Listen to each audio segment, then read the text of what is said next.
Oke, assalamualaikum warahmatullahi wabarakatuh. Om Swastiastu, Namo Buddhaya, salam kebajikan, salam rahayu, selamat datang, selamat benghar, selamat sangsara, selamat sedih, selamat loba hutang. Selamat loba hutang, selamat menunggu gajian, pokoknya selamat lah. Gak masalah bro, yang penting selamat. Selamat sampai tujuan. Hidup ini kalau nggak selamat buat apa? Banyak uang, ratusan miliar di bank, kalau nggak selamat bagaimana bro? Banyak istri, kalau nggak selamat nggak ada gunanya, betul? Banyak mobil, kalau nggak selamat buat apa, betul teh? Oh betul ya. Karena kalau misalkan kita tidak selamat,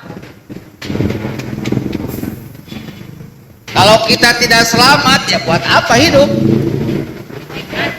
Umur 20 tahun sudah mati, umur 30 tahun sudah mati, umur 40 tahun sudah mati. Buat apa? Banyak uang, banyak harta, banyak tanah, banyak istri, banyak segala-galanya, tetapi sedikit umurnya. Makanya hidup yang paling nikmat itu adalah hidup yang dinikmati. Betul teh? Iya, hidup yang paling nikmat itu hidup yang dinikmati. Gak punya duit, nikmati pokoknya. Banyak hutang, nikmati. Karena kalau banyak duit nggak nikmati juga percuma. Gak ada rasanya. Makanya kita itu harus ngaji diri, ngaji rasa, supaya hidup ini nikmat. Allah subhanahu wa ta'ala menciptakan manusia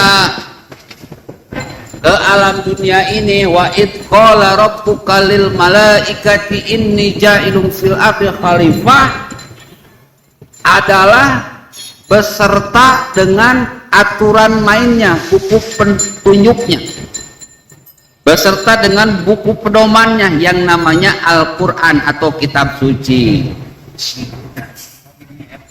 Jadi kitab suci ini berarti dengan agamanya. Supaya kita hidup nikmat di dunia, maka kita harus beragama. Buku pedomannya ada di agama, buku petunjuknya ada di agama. Kenapa kita butuh agama? Ya supaya hidup kita nikmat. Meskipun miskin, miskinnya nikmat. Meskipun jomblo, jomblonya nikmat. Meskipun banyak hutang, banyak hutangnya nikmat. Pokoknya nikmat lah. Jadi tujuan kita di hidup di dunia ini bukan mencari surga, tetapi mencari kenikmatan yang ada di dunia. Kalau di dunianya aja udah nikmat, apalagi di surga. Makanya ada fabi ayyi ala rabbikum tukadziban. Nikmat Tuhan kamu yang manakah yang sudah kamu dustakan? Ada. Jadi kita itu harus beragama bro, supaya hidup ini nikmat. Orang-orang yang menjalankan agamanya dengan baik dan benar, maka hidupnya pasti nikmat. Orang Islam menjalankan ajaran Islamnya dengan baik dan benar, hidupnya pasti nikmat. Orang Kristen menjalankan ajaran Kristennya dengan baik dan benar, hidupnya pasti nikmat. Orang Buddha menjalankan ajaran Buddhanya dengan baik dan benar, hidupnya pasti nikmat, betul? Orang Hindu menjalankan ajaran hidupnya dengan baik dan benar, pasti hidupnya akan nikmat. Orang Konghucu kepercayaan, kalau menjalankan ajaran Konghucu dan kepercayaannya dengan baik dan benar, pasti akan nikmat.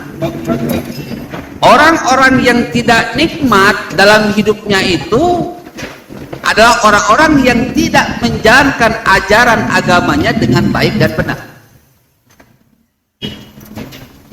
Contoh, orang punya mobil, tetapi mengendarai mobilnya tidak sesuai dengan aturan main yang berlaku yang sudah diberikan oleh pabrik, maka ketika menjalankan mobilnya tidak nikmat. Kenapa tidak nikmat? Akan membuat kecelakaan baik pada dirinya maupun pada orang lain.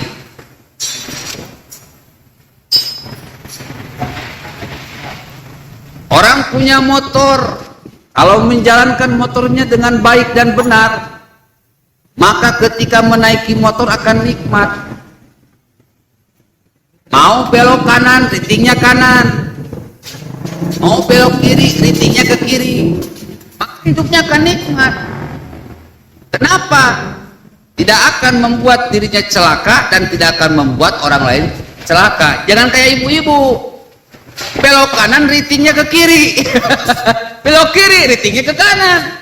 Akhirnya ibunya celaka, orang lain pun celaka. Ya seperti itulah orang-orang yang tidak menjalankan ajaran agama dengan baik dan benar pasti tidak akan nikmat.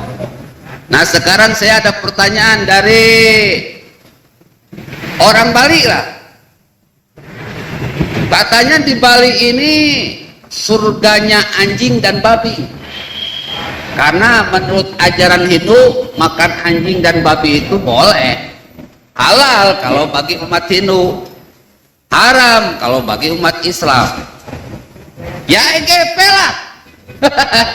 Suka silakan makan, gak suka ya jangan makan. Nah orang Hindu makan daging dan babi menurut ajaran agamanya boleh, ya tidak bertentangan, maka hidupnya akan nikmat. Umat Islam tidak makan daging dan babi, ya karena sesuai dengan ajaran Islam. Nggak makan, hidupnya akan nikmat. Jadi sebetulnya kalau kita mau jujur, ya EGP lah. Kita saling menghormati, saling menghargai, toleransi. Dalam bahasa modernnya itu suka makan, gak suka jangan dimakan. Gampang. Ustadz, saya orang Islam, pengen nyobain silakan. Dosa-dosa dikit.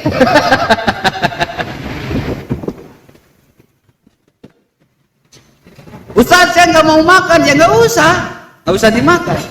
Cuma kalau orang Islam makan daging babi berarti melanggar aturan ajaran Islam, hidupnya tidak akan nikmat.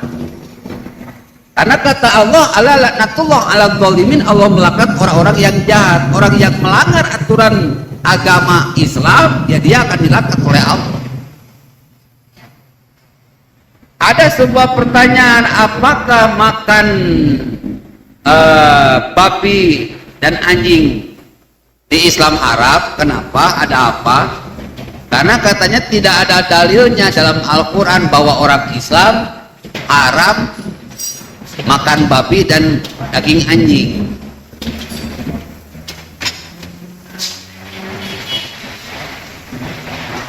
Dan kenapa orang Islam haram makan daging dan daging anjing, padahal katanya daging anjing dengan daging babi itu enak, bro, katanya. Buat apa Allah menciptakan anjing dan babi kalau nggak dimakan?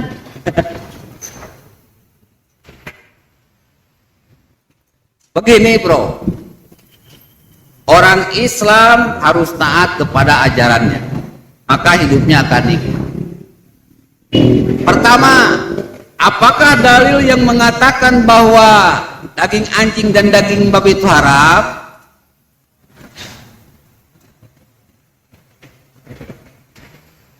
Dalam Al-Quran ada kata-kata laqad kana lakum fi Rasulillahi uswatun hasanah.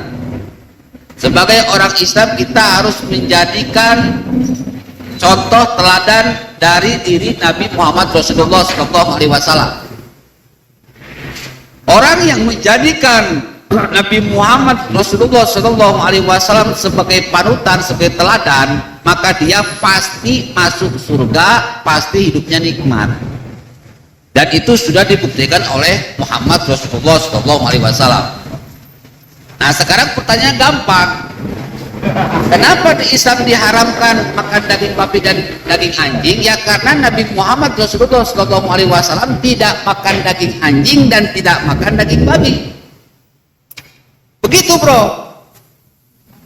Karena Nabi Muhammad Rasulullah SAW tidak makan daging anjing dan tidak makan daging babi.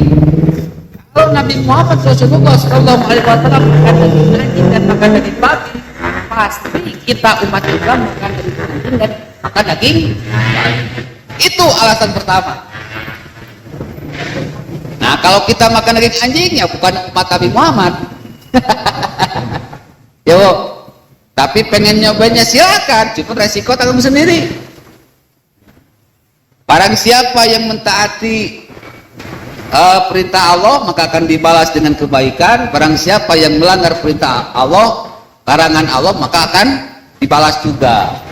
Wa may ya'mal mithqala dzarratin khairan yarah wa may ya'mal mithqala dzarratin syarran yarah. Orang yang patuh akan dibalas dengan kebaikan berlipat ganda, orang yang melanggar akan dibalas dengan siksa berlipat ganda. Nah sekarang tinggal pilih, mau makan silakan, enggak makan silakan. Makan daging anjing dan daging babi ada balasannya, tidak makan juga ada balasannya. Jadi segala sesuatu tergantung dari diri kita masing-masing. Suka silakan, gak suka bodo amat, itu urusan lo. Kepe, emang gue pikirin. Itu aja kok repot. Sekarang ada rendang babi misalkan, apakah boleh atau tidak? Yang namanya rendang itu sudah menjadi masakan nasional Indonesia. Indonesia itu berbeda suku, berbeda agama, berbeda ras, berbeda kok. Apakah rendang babi haram? Ya haram bagi yang tidak suka. Halal bagi yang suka. Lo suka atau kagak? Kagak, ya jangan dimakan. Tidak suka, ya jangan dimakan. Suka silakan makan. Cuman kalau orang Islam ketika melanggar aturan ajaran Islam, ente makan rendang babi, sudah jelas balasannya pasti ada. Hidupnya akan susah. Wa may ya'mal mithqala dzarratin khairan yarah wa may ya'mal mithqala dzarratin syarran yarah. Yang taat dibalas dengan kebaikan berlipat ganda, yang tidak taat dihajar habis-habisan dengan berlipat ganda. Tinggal gimana lo, mau taat atau kagak? Ya, betul. Betul, ya. Pada dengar. Bos, kalau nggak sengaja gimana, tahu-tahu saya makan aja. Ya kalau nggak sengaja nggak apa-apa, itu mah bonus. You know, bonus tidak sengaja. Mah kalau disengaja, siap-siap balasannya pasti ada. Jadi boleh nggak rendang babi diadakan? Ya boleh, karena rendang sudah merupakan masakan bangsa Indonesia yang berbeda suku dan berbeda agama. Tinggal cek aja apakah menurut ajaran agama melanggar atau tidak. Melanggar jangan dimakan. Tidak melanggar silakan makan. Kita aja repot. Kecuali kalau kalian tidak beragama, makan boleh, nggak makan juga boleh. Gitu bro. Kalau menurut saya orang-orang Padang harus harus dewasa lah. Harus dewasa. Nggak perlu meributkan masalah rendang daging babi. Mau rendang itu sudah merupakan masakan nasional, bahkan mungkin sekarang sudah menjadi masakan internasional. Wajar dong, harusnya berbangga rias. Karena kalau misalkan ada rendang babi jadi sudah menjadi masakan internasional.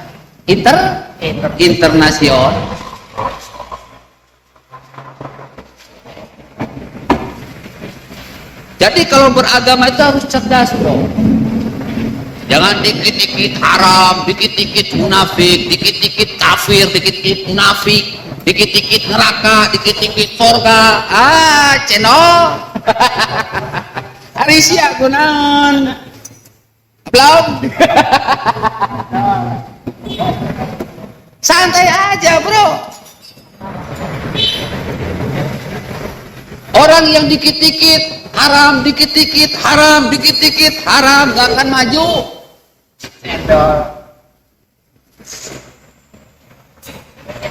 Bagaimana hukumnya rumah makan yang didirikan di Bali sebagai surganya anjing dan surganya babi? Ya nggak masalah, karena yang belinya itu ya bebas sebetulnya, dan muslim mau makan nasi padang silakan, nggak juga nggak apa-apa. Orang muslim pasti makan nasi padang karena nasi padang identik dengan orang Islam. Jadi pokoknya konsepnya bisnis. Selama konsepnya bisnis, ya is okay lah, nggak masalah. Kalau masalah makan dan tidak makan itu dikembalikan kepada masing-masing. Suka kop lepok, nggak suka tong dilepok, keblong. Gitu aja kok repot. Atau dah yang nyoba, sok lepok ku sia, aing mah. Ya. Ustaz aing orang iseng dah yang nyoba, sok lepok ku sia, tenan naon? Dosa-dosa saeutik kan. Ada yang nyobaan mah. Penasaran? Penasaran Ustaznya sok lepok usia cobaan. Paling dosa saeutik lah.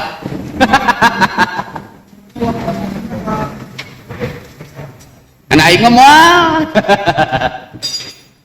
Ya bro.